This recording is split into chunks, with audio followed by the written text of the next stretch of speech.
Hey, everybody, and welcome back to another Indy Investor Pod. We are Indy Investors talking Indy investing. So, really excited to dig into our topic today. We're going to be talking about the CDC order for the evictions or lack of evictions, I should say, here in Indiana and just around the nation. So, this episode is brought to you by Cyria. I'm excited to dig into this with Dave and Sterling. And with that, let's get on with the show. Welcome back to another episode of the Indy Investor Pod. I got Dave and Sterling back with me again today, and some big news out of just nationwide, I guess. Trump ordering the CDC or giving them permission to order the no evictions throughout the nation for people basically that are not paying their rent. And we'll dig into this a little bit. So, gentlemen, if you don't mind, I'm just going to kind of let me check in with you first, man. Sterling, how's it going, brother? Everything's good, man. Thanks for having me. So that's good. So that's good when you can say that everything's good when an order like this comes out. So I'm glad that you're smiling, you're okay with it and stuff. So Dave, how you doing today, man? Well, ask me Doing great, man. Too.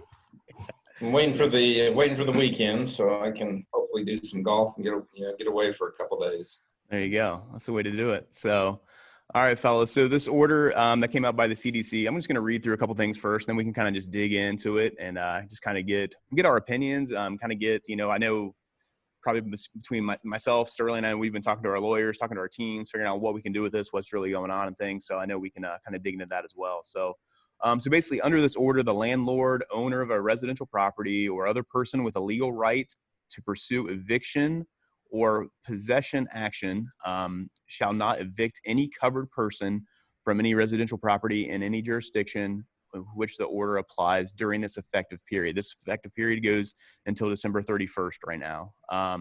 So basically, if your state or your territory or anything like that has things in place, this doesn't really apply if it kind of governs over that.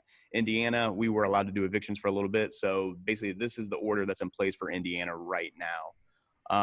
So one of the things that comes along with this, the reason behind it is that they want to reduce the risk of COVID-19 due to basically homelessness and people being in close quarters with other people. So Sterling's already kind of laughing about it a little bit and stuff. So Sterling, let's just kind of take the order for what it is right now. So what are your, I know you kind of got a little smile on your face and things like that. So what was your first reaction when this came out, man?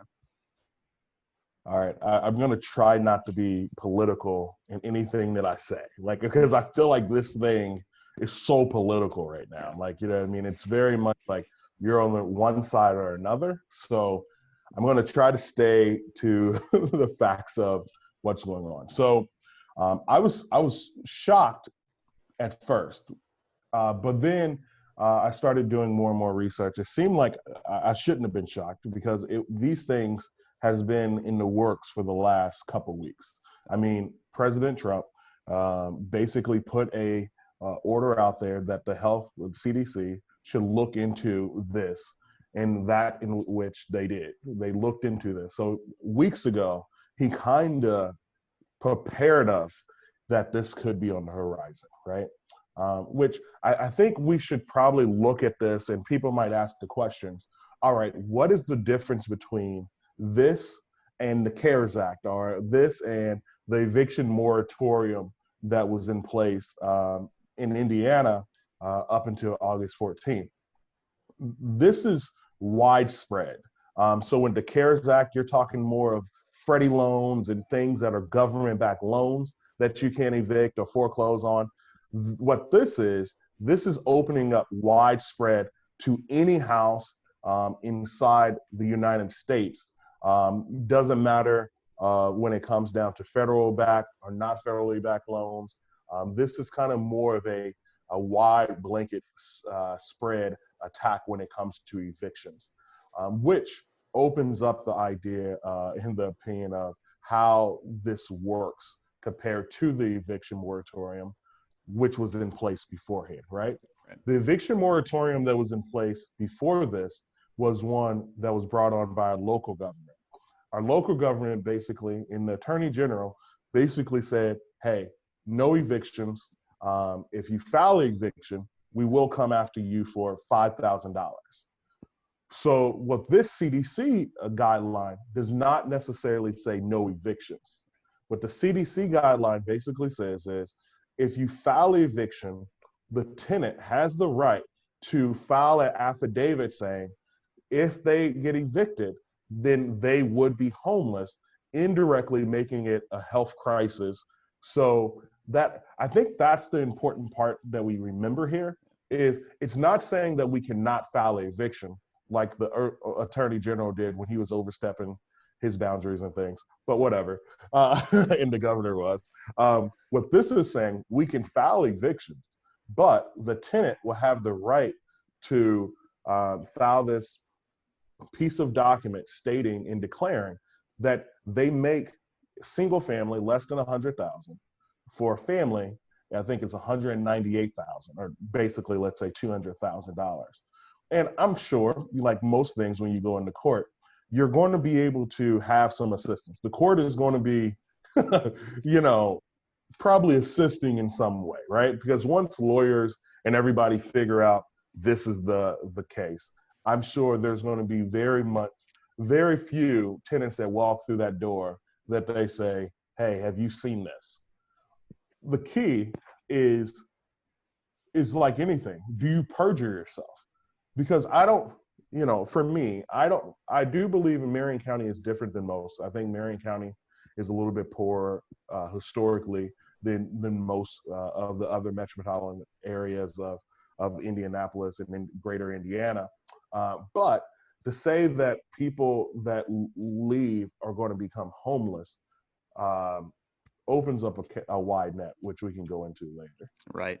I mean, that's just, it brings up a whole bunch of things of like, I know that, so we even have like some non-lease or some non-lease renewals that we're doing and things like that, we're trying to help people place. There's a lot of, there's a lot of empty apartments out there. There's a lot of empty rental properties out there. I know you've placed a lot of really high quality tenants recently. We talked about that the other day. So I do want to get back into, you brought up the Pact of the people, they basically have to do a declaration to make sure kind of like, basically fill out this paperwork that says, hey, I did not qualify for this, or this is, I shouldn't be evicted because I did these steps. One of those being that, they make less for single family, that they make less than, $99,000 for a single person.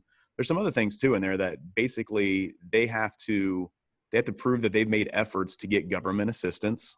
That they are unable to pay full rent amount because of substantial job or income loss or out of pocket medical expenses. So that's something that's in there as well. And that they have made some efforts to make partial payments. So that's going to be interesting, and that's going to be a little bit subjective, I feel. Then also that they would be facing homelessness, or that they would be faced with moving into a place that has, close quarters with multiple people, putting them at risk of COVID, basically. Sure. So there are some steps in there and things. So Dave, is this have to prove? Sorry, Brian. Do you have to? Does the judge make that determination if they're in front of him to be evicted, that they give him that information, or do they file it with you and you make a determination? So from my understanding, they have to file this declaration with the CDC. And then I don't know what that time frame is, though. I don't know if they go before the court and they have to, the judge has a stack of the papers there that he's just gonna be handling out. Sterling, do you have any insight on that, of kind of what that time frame is? That's the kind of thing that's kind of seems up in the air to me right now.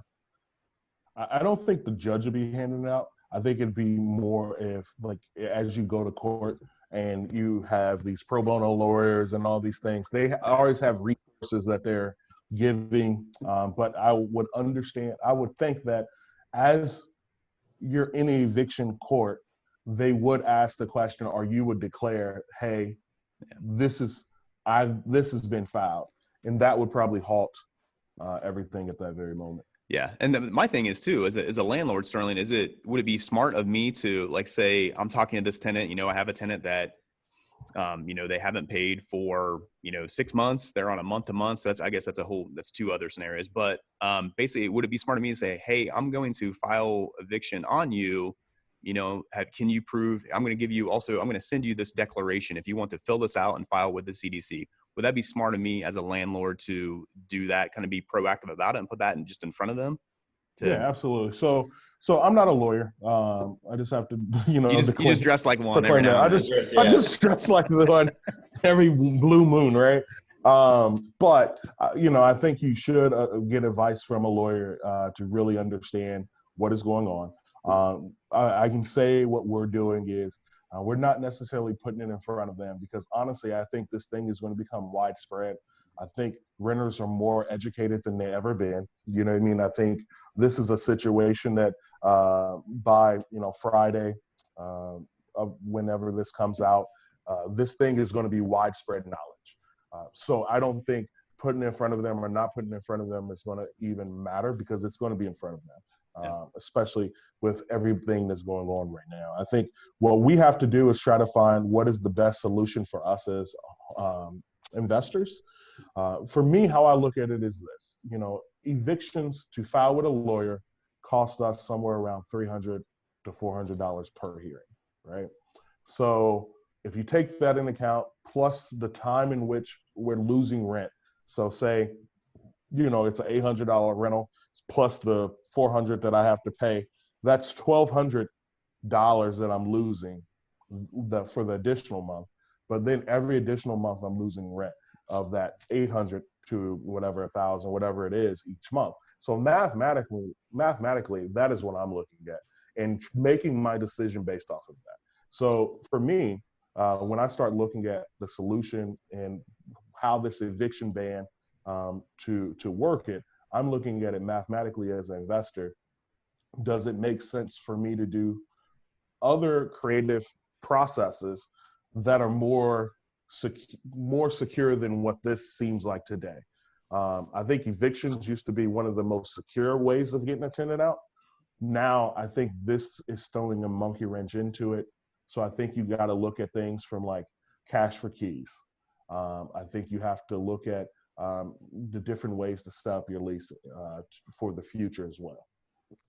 I know we've been successful with, I think through this whole thing, our tenants have done a great job, and a lot of them have, been able to make partial payments at least and been communicative and talking with us and stuff, which is great.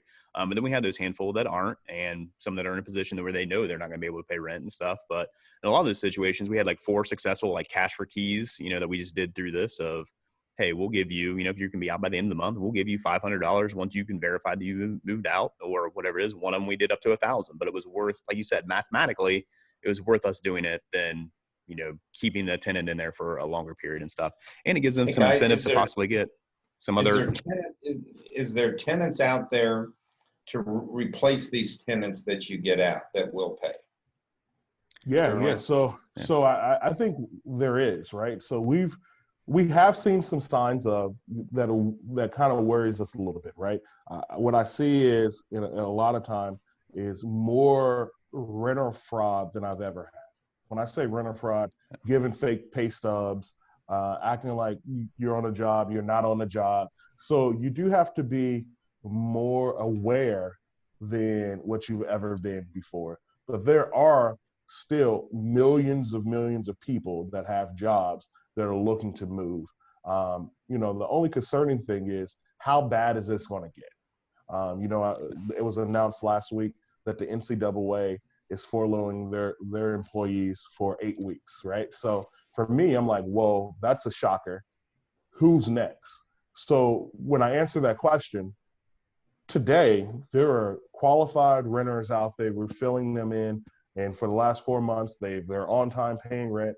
But the challenge is, how bad is this going to get? Do they, this is when they don't pay rent, it's a deferral, not a forgiveness, correct? Yes. It's problematic that if an 800 person gets behind $2,400, they're going to move, would be my assumption. Well, this is the thing, right? So there's no real guidance here when it comes down to this, right? Because that's what the CARES Act did. The CARES Act and the stimulus checks and all these different things gave a certain level of protection. This doesn't add that level of protection as much as this kicks the bucket down the road. And that's why I think, for me, not trying to get political, but I think if you're not protecting us as landlords, then you're failing at your job.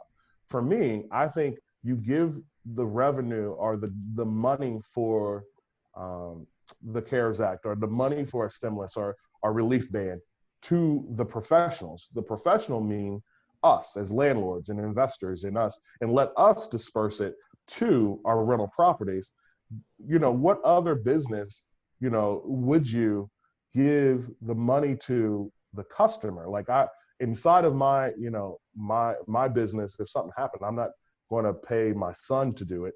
No, they would give me the money. They would say, no, Sterling, you handle this. And because you're the one that has schooling, you're the one that's done this, to disperse the funds. So I think that's one of my gripes. The other gripe is not protecting the landlord and not making sure that we have the funds, because if we get foreclosed on, guess what? Nobody has a house to live in. That sounds harsh, but it's true. I mean, but the other thing is the repercussions of what this sets up for.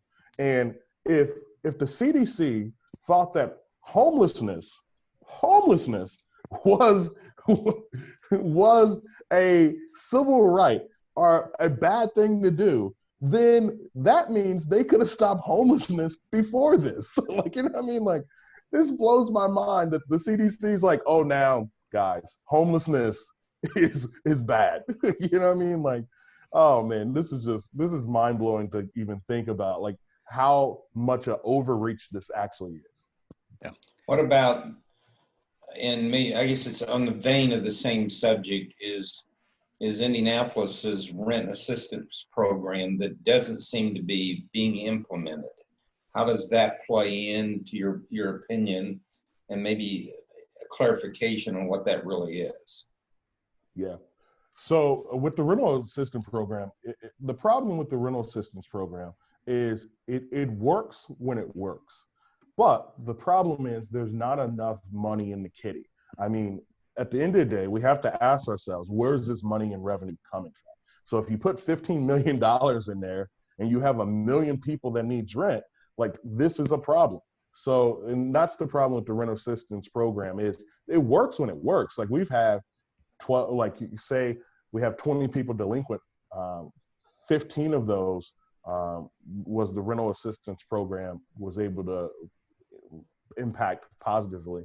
And we only had to file 5 evictions since it was lifted. So, I mean, God be the glory that was in place, right? But, and then it still comes into, Sterling, is that the fact that, like, the tenants have to apply for that, and they have to be the ones doing the paper. You can send them the paperwork, you can help them out, you can give them assistance and things like that, like, through the process, but they're still the ones that are responsible for filling that out and getting that filed, versus the landlord to be able to get that money to help them out in that case. So, you're still going to have a lot of those tenants that, unfortunately, it's going to be like, nah, I'm good. You can't do anything about me. I'm going to, I don't need to fill that out, or whatever it may be. So that's one thing that's tough with that assistance as well. But there are a lot of programs out there. They have the assistance, but then I know there's a lot of churches, a lot of businesses that are set up too, just like, hey, fill out an application with us and we'll help you out. So I know we have one tenant that for the last 4 months, he's got assistance from just 4 different churches, just by talking to them and being kind of in a loop or in a network with them. So there's things out there that can help out, but it's still on the tenant to be able to go out there and,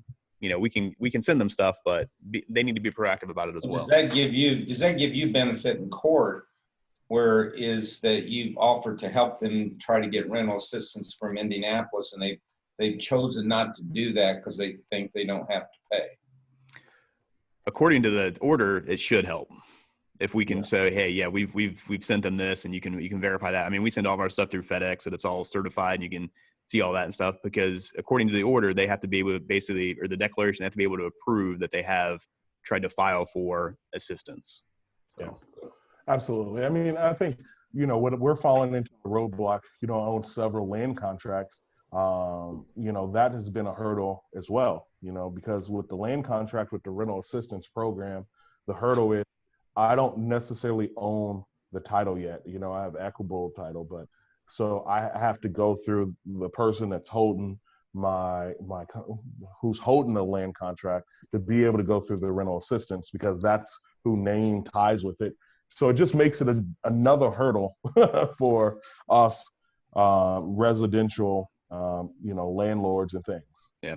What do you go ahead, Dave. What are you seeing in the amount of possible discounts to keep people there, so they're not getting so far in arrears and getting to stay in their house?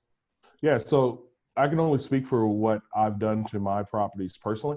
We haven't offered any discounts when it comes to Ethosty properties, just because that's a whole different segment, right? But for my properties, the people most of my properties, people have been here for over 5 years. So that's the benefit, right? So for some of them that have these larger than normal balances, all of them have started trying to make a payment of something. So we put together a payment plan that, in sense, if they can pay half of it by the 15th, then we will waive the remaining balance. Most of these people I haven't heard, they haven't had maintenance. So these are most of my properties are cash loan properties. They've been doing good for the last 7-8 years.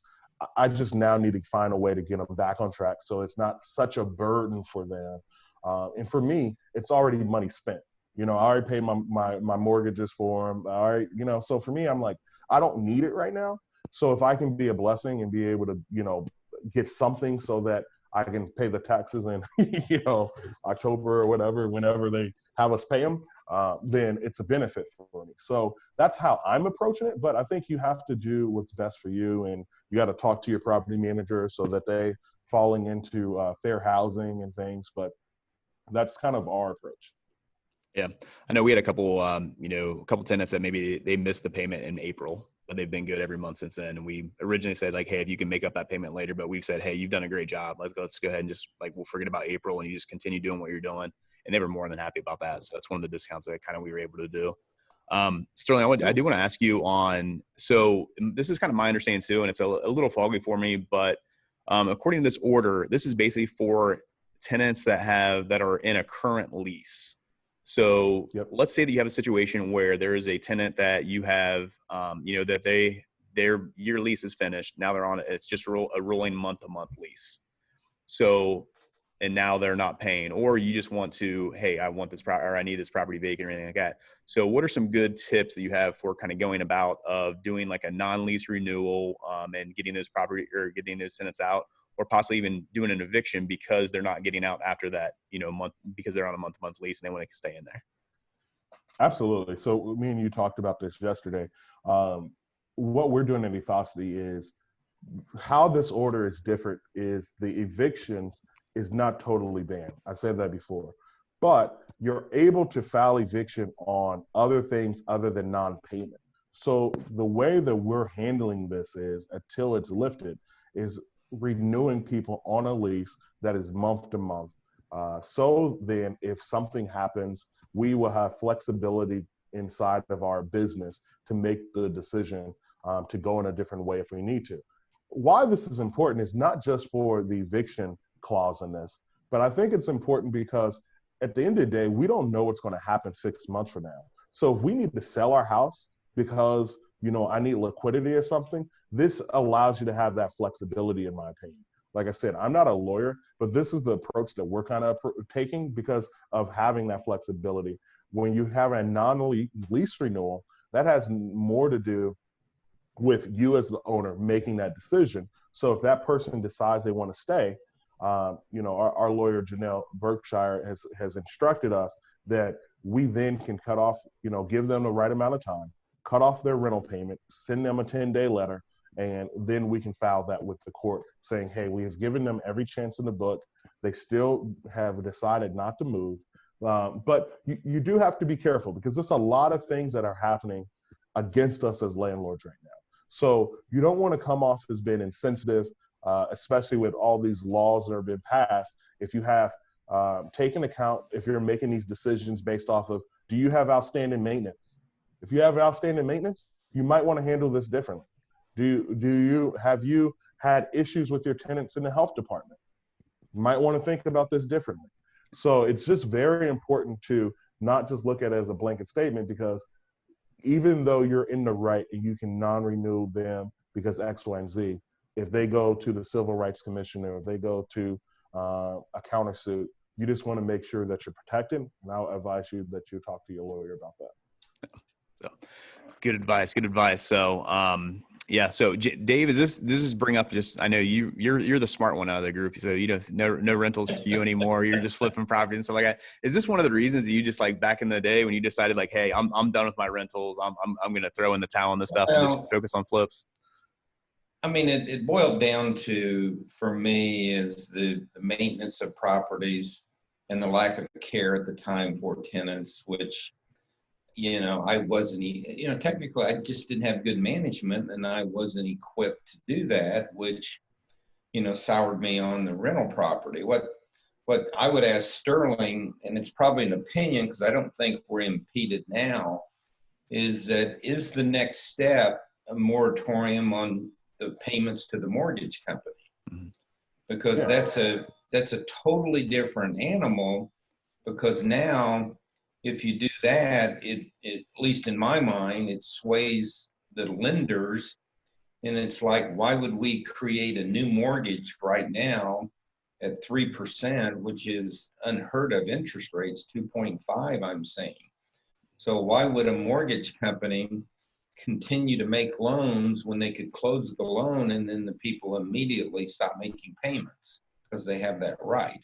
So do you see this trickling down here, or is this just geared to the poor, or the lower less rentals? I mean, not the $2,000, the $1,000 rentals. So I that is something that we need to be on the lookout for, right? When it comes to like the CARES Act and the Freddie May loans and things like that that are frozen, those things are going to kind of stay in place. You know what I mean? But I do want to say, I really do think this is a situation where they're going to try to squeeze out the middle class. This is an attack on the middle class if I've ever seen an attack on the middle class. I would say 99.9% of my investors that invest with me got their money or have their money through W-9 work. So with that being said, these aren't hedge fund people that are investing in it. This is Bill and Karen. This is Quentin McNew. This is, Mike Anderson. These are people that are working their tails off and are getting affected by it because it comes off as they're greedy capitalists. They're not greedy capitalists. These people are providing a service that is very important to our economics of our United States. And what's happening is they're basically squeezing them from being able to profit and be able to run their business effectively. So then what happens when they can't run their business effectively? Foreclosures happen. Not only does foreclosures happen, they're impacted negatively. So they have to sell off their properties. Well, I wonder who is going to be there to buy those properties. The big federal-backed hedge funds, the government. I mean, it's simple math to me to understand what is happening, and for them to turn a blind eye to this is unconstitutional. It's beyond me because it's really putting the pressure on the people that need it most. Sorry, So ran over. Sorry. Well, that's one of the things that I have empathy for, because we had a point at a point in life when we started the downturn in 08 and 09, and it was for very, very different reasons. But I was a relatively small operator. At the time, I might have had 80 properties. Well, most people will think man, this guy's killing it. Right. Well, I was, I had 80 properties, and we were struggling every month to eke out a cash flow. So when these kinds of situations hit us back then, all of a sudden, we're not making anything per month. We're writing a check for anything. If we had 3 properties go vacant out of 80 in a month, that might determine whether we made a profit that month. Yeah. So, and yet the perception of the public, the perception of our tenants that, we were killing it. We were in great shape. Basically I was just smart enough to accumulate properties with the thought that we would have, continuing positive cash flow. And the small operators are very volatile, that they can keep going in times like this. It doesn't take much to make their work job, become very negative very quickly, and they don't have the ability to recover. And that's the only thing I see going on here. Those mid guys who've accumulated 20, 30 doors, they're substantially more susceptible to getting in financial trouble very quickly, very quickly. And that's where we are in Indiana. In Indiana, I think that's the kind of the statistics in Indianapolis is that it's 52% of the rental properties are owned by the mom and pop, people, not the the big corporations and the hedge funds and stuff like that. So, fellas, we are running out of time here. So, Sterling, I'm going to turn it over to you real quick. You have any just kind of last thoughts, last comments on this topic? Yeah. So I think the one thing that I want to end with, like at the end of the day, I think this is why it's very important to get with your Indiana State RIAs, your legislative wings through my board and fight this. So Elizabeth Sickles is the person that's the president of Indiana State RIA. I think you have to get with them. You have to donate, put your money. It's better to donate now than to take it later. So, I mean, I know they're about to run a big campaign, but I think it's so important to make sure that you sign up for those things. Thanks. So awesome stuff, guys. Thank you so much. And with that, we are getting out here on this episode of the Indy Investor Pod, and we'll see you next time. Take care.